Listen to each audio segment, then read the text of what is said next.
Mga uh, ng ating subaybay. Gusto ko lang i-share sa inyo yung reaction ni PBBM tungkol sa panawagan ni dating Presidente Duterte.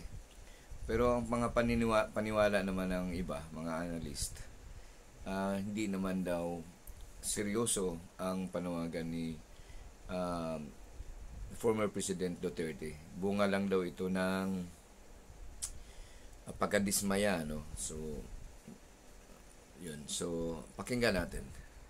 I strongly appeal to all concerned to stop this call for a separate Mindanao. It is a grave violation of the Constitution. Hindi ito ang bagong Pilipinas na ating hinuhubog. Bagkus, ito ay pagwasak mismo sa ating bansang Pilipinas. Okay, so base sa pananaw nga ni dating National Security Advisor na si Dr. Clarita Carlos, na yun nga, hindi siya naniniwalang seryoso si dating Pangulong Duterte sa sinabi niyang secession ng Mindanao dito sa Pilipinas. Pakinggan natin.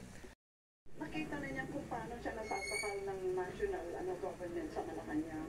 So, tugtong mo yun, if you will notice, nag-campaign siya for federalism. Damdamin niya, kasi alam naman na merong higwaan nangyayari ngayon sa pagitan ng kanilang mga puwersa. Sinasakal siya ng central government na based here in Manila.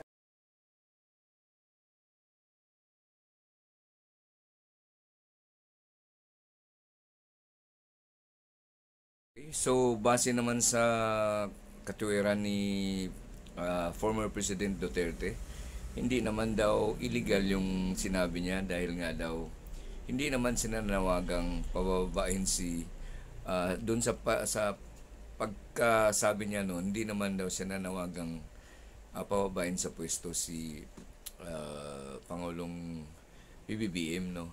So parang bugso ng damdamin lang daw yun. So, parang hindi illegal. So, sa tingin ko naman, ako hindi lawyer, pero sa pagkaunawa ko sa mga interview, you have the right of expression, freedom of expression naman, di ba? So, it just will depend on how you express your opinion. And if you just express your opinion based on what you feel and you're not calling for any uprising against the government, so it can't be illegal, no. So kung wala kang panawagang kung anong panawagan mo na hindi na naayon sa batas, so may binanggit kay si former National Security Advisor si Dr. Clarita Carlos, na sabi niya na mahabang usapin ang pagkakaroon ng paghihiwalay ng anumang lugar sa bansa. Dahil ito'y, ang tanong ay, sabi niya,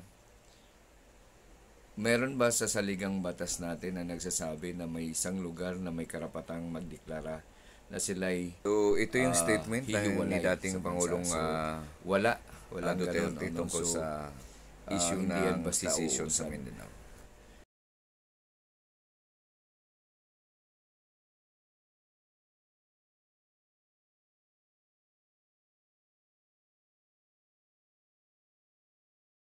Okay, yun lang. Maraming salamat.